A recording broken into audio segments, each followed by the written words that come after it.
Chapter 6. Case Studies. Living Examples of Truth. Over the years, I've found that stories serve a great purpose: to reinforce information in a practical manner. Hearing about someone else's experience makes it more real for us. Once we can relate to the challenges and triumphs a person has along their journey from one state of consciousness to another, we start to believe a similar experience can happen for us. Stories also make the ideas from the teachings become less philosophical and more personal. The case studies that you are about to read concern real people who have applied the information you just learned in the previous chapters. They first understood the concepts as intellectual knowledge in their minds, then they applied it and experienced it in their bodies, and finally, they turned it into wisdom in their souls. For these students to accomplish such supernatural changes, they ultimately had to master some aspect or limitation in themselves. And if they could do it, so can you. Ginny heals her chronic back and leg pain. On December 9, 2013, Ginny was driving on the highway in Las Vegas when her car was hit from behind. Even though she slammed on the brakes, the impact catapulted her car into the car in front of her, resulting in a double impact. She immediately felt a burning sensation in her lower back as pain shot down her right leg. When the paramedics arrived, she described her pain as moderate, but over the next few days, the pain increased until it was constant and severe. Most of her pain was in her lower lumbar spine, caused by two herniated discs, L4 and L5. She also felt pain radiating all the way down her right leg to her foot. Ginny saw a chiropractor 3 times a week, but the pain worsened. She then saw a pain management doctor who prescribed muscle relaxants, Neurontin, a nerve pain medication, and Mobic, a non-steroidal anti-inflammatory drug.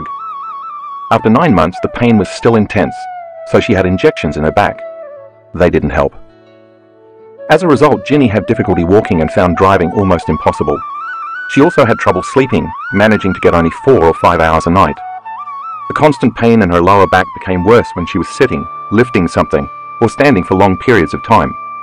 Sometimes she could sit for only 20 minutes at a time. Because of all of this, she spent most of her days in bed, where she was able to find a little relief when lying on her right side with her knees bent. Ginny was unable to care for her 2 children, ages 3 and 5, and she was also unable to work as much as she had before. She depended on her husband to drive her places since she could no longer drive herself. All of these factors created serious financial problems and emotional stress for the whole family. Ginny became depressed and angry at life.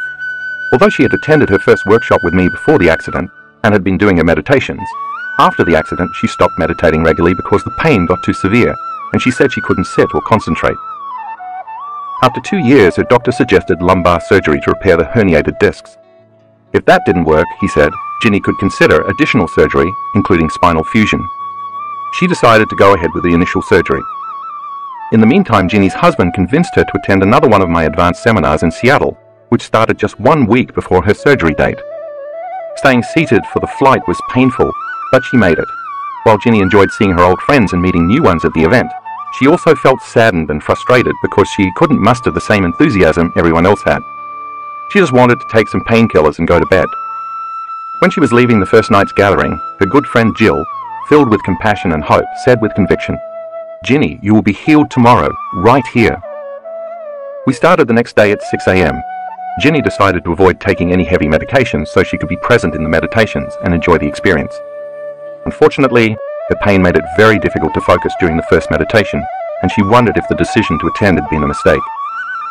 During the second meditation after breakfast, though, things really shifted. Ginny decided to surrender and leave all her judgment behind. The meditation began as usual with the breathing exercise of pulling the mind out of the body, during which I told the participants to focus on 2 or 3 negative emotions or limited aspects of their personality. I asked them to move all that stored energy from the first 3 energy centers up from the base of their spine all the way up to their brain and eventually release it out of the top of their heads. First, Ginny chose to work with her anger, which she believed had been a contributing factor in keeping her body in so much pain. During the meditation, she felt energy moving up her spine and then sensed an intense energy leaving her body through the back of her head. The second thing she picked to work with was her pain. As she worked with the breath to move much of the energy related to her pain from her body to her brain, she felt the same energy she had when she was working with anger, although this time she saw the energy becoming a bright color with purple overtones. Suddenly, she sensed the energy slow down and become less intense. The music changed, and the main part of the meditation began. Ginny was feeling completely relaxed. She had liberated that energy out of her body. As usual, I guided the group to feel different parts of their bodies in space and to sense the space around their bodies. Then I guided them to the infinite black space that is the quantum field. I asked them to become no body, no one, no thing, no where, in no time, and to become pure awareness, aware that they are aware in this endless vast space. At first, as I gave the instructions, Ginny had the distinct sense that she was floating. An intense sense of peace and unconditional love overtook her, and she lost track of time and space. She didn't feel her physical body at all, nor did she feel any pain, yet she was fully present and could hear and follow all the instructions I was giving. "I've never experienced anything like that before," she told me later. "It was so profound that it's difficult to put into words. My senses were magnified, and I felt connected to every body, every one, everything, every place and every time. I was part of the whole, and the whole was part of me. There was no separation." Ginny got beyond her body, her environment and time. Her consciousness had connected to the consciousness of the unified field, the place she described where there's only wholeness and there's no separation. She had found the sweet spot of the generous present moment, and her autonomic nervous system stepped in and did the healing for her. In our advanced workshops, our students lie down after every meditation and surrender in order to allow the autonomic nervous system to take over and program their bodies.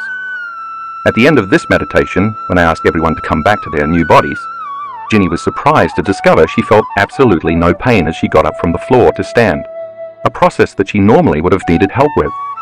She started walking without limping, her back straight. We broke for lunch, but Ginny didn't feel like eating much or even talking a lot. She was still overwhelmed with the meditation experience. After 2 years of near constant pain, it felt so freeing to be without it anymore. She started crying tears of joy and confusion simultaneously. She looked for 2 of her friends to share the good news, including Jill, who had been so sure the night before that Ginny would be healed. They encouraged Ginny to try movements that she hadn't been able to do when she was in pain, and she performed all of them without any pain at all. As the day continued, Ginny's pain stayed away, and she continued to feel connected to the unified field. That evening, Ginny called her husband, who told her that somehow he just knew she'd be able to heal her pain at the workshop. She had a great dinner with her friends, and when she went to bed, she didn't take any of her pain medication or muscle relaxers. She slept through the night for the very first time in years, waking up filled with energy. The next day, I guided the group in a walking meditation, which you will read about and have a chance to try later. Ginny was able to walk straight and tall with no pain or difficulty. Needless to say, she cancelled the surgery, and she has remained pain-free. Daniel deals with electromagnetic hypersensitivity. About 5 years ago, Daniel was, as he put it, a crazy, stressed-out Israeli entrepreneur in his mid-20s who pushed himself daily to work at full power all the way to build a successful business. Working 60-hour weeks was typical for him. One day, while he was raging and yelling at the top of his lungs at a client over the phone, he felt something pop in the right side of his head, and he lost consciousness. When he woke, he wasn't sure what had happened or how long he'd been out, but he had the worst headache of his life. He hoped resting would help it go away, but it didn't. Mysteriously, his pain increased exponentially whenever he was near anything that emitted electromagnetic frequencies, including cell phones, laptops, video displays, microphones, cameras, Wi-Fi networks, and cell towers. If someone near him answered a cell phone, Daniel felt it. He'd never before experienced anything like this. In fact, he had previously worked in the computer field and never felt any ill effects from being around electronic equipment of any kind.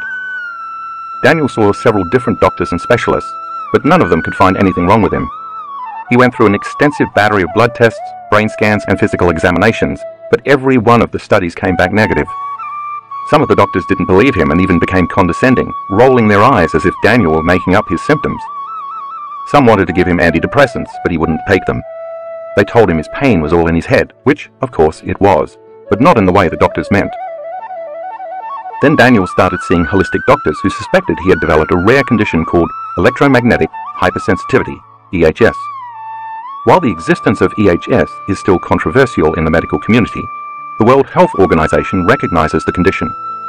The mechanism of EHS remains unknown, but when you consider that the brain is 78% water, and that water containing minerals, such as those commonly found in the body including calcium and magnesium, conducts electricity, you can see that for EHS-sensitive people, that natural electromagnetic charge might somehow become amplified around things that signal and emit electromagnetic radiation.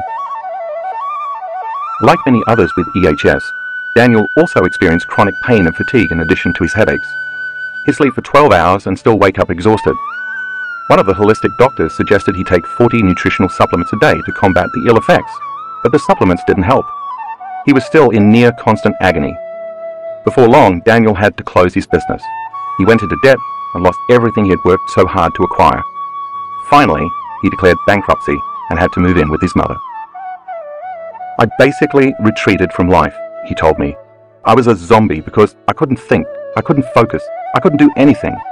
Nothing I did helped, and whenever I got anywhere near the real world, I got a really strong headache. In fact, Daniel told me that if he was ever near anything that emitted a signal, his headaches would be 1,000 times worse, to the point that he would emotionally break down. Daniel spent most of his time curled up in a ball in his bed in his tiny room in his mother's house, crying from the pain. I was wasting my life, he said, watching all my friends get married, have children, get promoted, buy houses, everything. When he began to feel suicidal, his friends and family pushed him to try to find something that would help. Because of the chronic fatigue, depression and severe pain, Daniel had only about a half hour of energy each day, so he started to use that time to find something that might help his condition. 3 years after his symptoms began, he read my book, You Are the Placebo. Something clicked, he told me when I met him in a workshop I gave recently. I knew this was the solution. So he started doing the changing beliefs and perceptions meditation I talk about in that book. Very gradually, over time, Daniel felt a little less pain, so he kept doing the meditation. After a while, he discovered my Blessing of the Energy Centers meditation, and he started doing that. The very first time I did it, Daniel told me, something happened that I didn't know how to explain. When he got to the 6th Energy Center, he said it was like a light show was going on in his head. He saw different areas of his brain that had been shut down suddenly start lighting up and communicating with each other. Then a huge beam of what he described as loving light shot out of the top of his head. His inward experience in that moment was more real than the memory of the past experience, which had created the pain in the first place. From that point on, Daniel noticed a significant change. After meditating, he would have 10 minutes without any pain at all. The pain-free periods kept getting longer and longer until a few months later, he was pain-free. Then he got the idea that he should use the meditations to change his internal state while he was exposed to the electromagnetic fields that had been making him sick. So he started meditating in front of his cell phone and laptop. It was painful at first, but just as before, he'd eventually feel free of pain after meditating, and then those pain-free periods kept getting longer as time wore on. Finally, Daniel was ready to take another big step. He hired a desk in a shared office space and decided to just sit there and meditate, surrounded by Wi-Fi, computers, microwaves, and all sorts of electromagnetic frequencies. Although the first few weeks were difficult, he found that it became easier as time wore on. After a while, he was meditating in that environment without pain for 5 hours a day. Eventually, his headaches just disappeared, and so did all of his chronic pain and fatigue. Today, Daniel considers himself 100% healed. He went back to work and got out of debt. Here's the kicker. Daniel works only about an hour to an hour and a half a day, and he's making way more money than he was when he was stressed out and trying to force his life into working the way he wanted it to. He is also truly enjoying life. Jennifer, in sickness and in health. 5 years ago, Jennifer's doctor diagnosed her with several new illnesses, in addition to the numerous other health issues she already suffered from. In total, her diagnoses included a few autoimmune disorders, lupus erythematosus and Sjogren's syndrome with Sika complex, some gastrointestinal disorders, celiac disease, salicylate intolerance and lactose intolerance, chronic asthma, kidney disease, arthritis, and vertigo so acute it often resulted in vomiting. Every day was a struggle. Even just brushing her teeth was difficult because she lacked enough strength to hold her arm up for very long. Her partner Jim often had to brush her hair for her. When Jim was away on business, which was often, Jennifer had to take a nap after work so she could have enough strength to cook dinner. The hardest thing was I felt like a terrible mother because I couldn't do anything with my boys, and that broke my heart, she told me. I would have to sleep most of the weekend just to be able to get up to go to work Monday morning. All the happy pictures I posted on Facebook during the weekend were captured in about 1 hour. By this point, Jennifer weighed only 108 pounds and struggled to walk due to arthritis and severe swelling in her ankles and knees. She could no longer use her right hand to open containers or cut vegetables because of the pain and arthritis. At times, she would lie in bed and hit her arms against the night table to stop the pain. Her body was in a constant state of acute inflammation, and even the specialists she saw said they couldn't do anything more for her, and that she had to learn to live with all her conditions as best she could.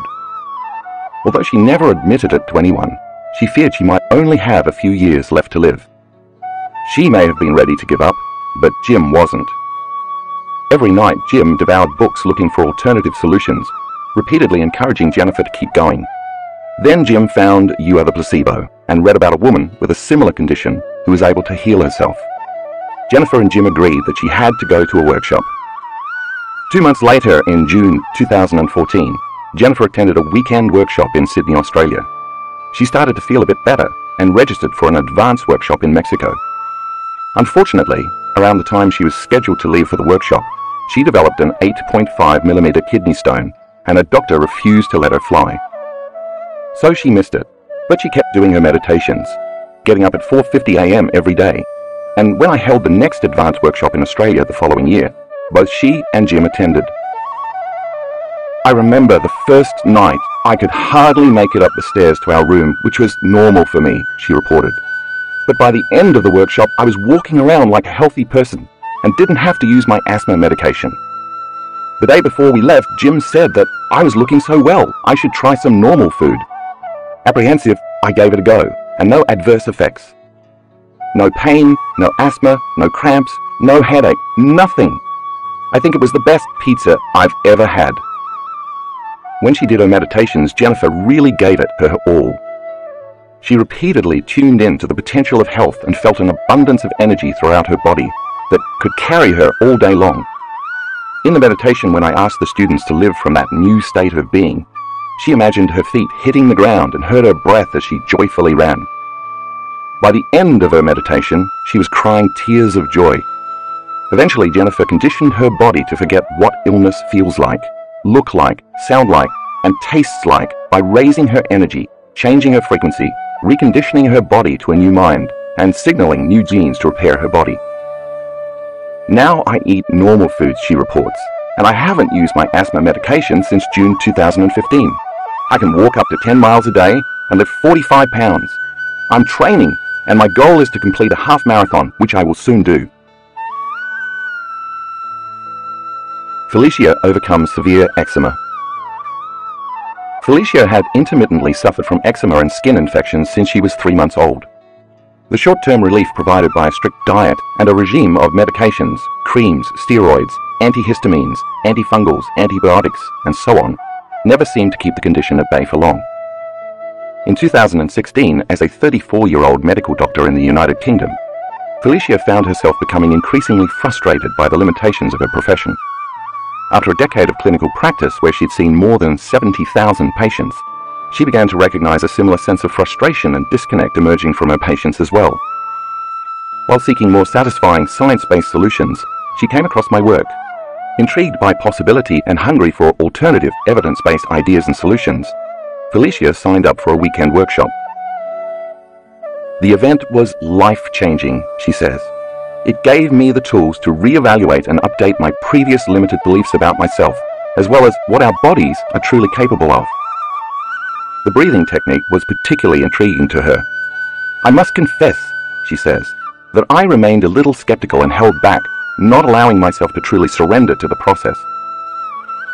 During the months that followed, Felicia continued to meditate daily. Her skin improved, and she successfully manifested a new relationship in her life. Feeling inspired, she sought new ways to pivot within her medical practice to adopt a more holistic approach. But to her great disappointment, all the United Kingdom medical indemnity bodies refused to insure any non-conventional approaches. Felicia felt trapped, and in December 2016, her eczema and skin infections returned. Even so, she continued meditating and even signed up for an advanced workshop, creating her mind movie in preparation, a powerful tool for manifesting various things you want, which you'll read about in a later chapter. She had very clear intentions for her future and included images of healthy skin, as well as a picture of a microphone on a stage with the affirmation, I inspire others by sharing truth fearlessly. On the first day of the advanced workshop, we did the breathing technique to activate the pineal gland, and this time, Felicia decided not to hold back and to completely surrender to the process. I noticed my breathing begin to hasten, she remembers. An overwhelming energy started building in my throat. This intensified until my throat felt as if it was going to close up. Fearful, I pulled my body out of this position and returned back to my old state of being for the remainder of the meditation. The following day, for the last meditation, Felicia was being fitted with the brain mapping equipment. She considered what an amazing opportunity it was to experience this new level of information. Feeling trapped in a profession that preaches limitation, she had thought, what if I could demonstrate to the skeptic, as well as to believers, how unlimited we all really are? With this thought, she wanted to use this breath to connect to the unified field, with an elevated emotion of pure freedom and liberation, no matter what happened. When the meditation began, she opened up to possibility and to the unknown. She quickly noticed that her breathing started to change and the overwhelming energy began to build in her throat. Each time the sensations intensified. Instead of allowing them to overcome her, as she had done the previous day, she stayed with the process. She returned her body to the present moment, ignoring the distraction, and placed all her energy and awareness on connecting to the field, to truth and to love. Her body was persistently defiant, but after repeatedly overcoming her internal struggles, her body eventually surrendered. What I experienced on the other side was an exhilarating explosion of energy in my brain and an instantaneous connection with a loving consciousness within and all around me, she says. It was an absolute knowing, a recognition of pure love, and with it came the most overwhelming emotion of joy that I've ever experienced in my entire life. It was like coming home. I just experienced this deep oneness. All the while, I remained completely aware of all my external senses. I could hear the scientists behind me saying, "Seizure." We had some new members on our team of neuroscientists, and they had never seen that kind of energy in the brain before. As a medical doctor, Felicia might normally have been concerned at that somewhat alarming statement, but she understood that in that moment, she was experiencing absolute truth and freedom for the very first time. For a few hours following her meditation, she felt somewhat dazed, but physically lighter than before. If you review the brain scans in graphics 7A to 7C, you can see Felicia's brain showing the classic changes that we witness when there is high energy in the brain. She starts in normal beta brainwaves and then transitions into high beta brainwaves before she hits a high energy gamma state. The energy in gamma brainwaves is 190 standard deviations above normal. The area surrounding the pineal gland, as well as the part of the brain that processes strong emotion, is highly activated. During the next few days, Felicia began to experience a sense of fearlessness and playfulness emerging from within her. She also experienced a string of synchronicities, including manifesting the scene from her mind movie where she was speaking into a microphone on stage. In fact, without knowing that scene had been in her mind movie, I pulled her on stage to share her experience. It was only once she returned home that she noticed her eczema was no longer bothering her. I looked at my skin, and all the rashes that had been there just a few days prior had completely resolved, she reported. Look at graphic 7D in the color insert. The first pictures were taken before the event. The second set of pictures was taken the next day after the event. Her eczema is gone. To this day, Felicia takes no further medication, and her skin is clear. Her life continues to unfold in new, exciting, and surprising ways. I'm so grateful for the realization that we are all unlimited, she told me. Mark my words, if a once jaded, intensely analytical doctor can do it, absolutely anyone can.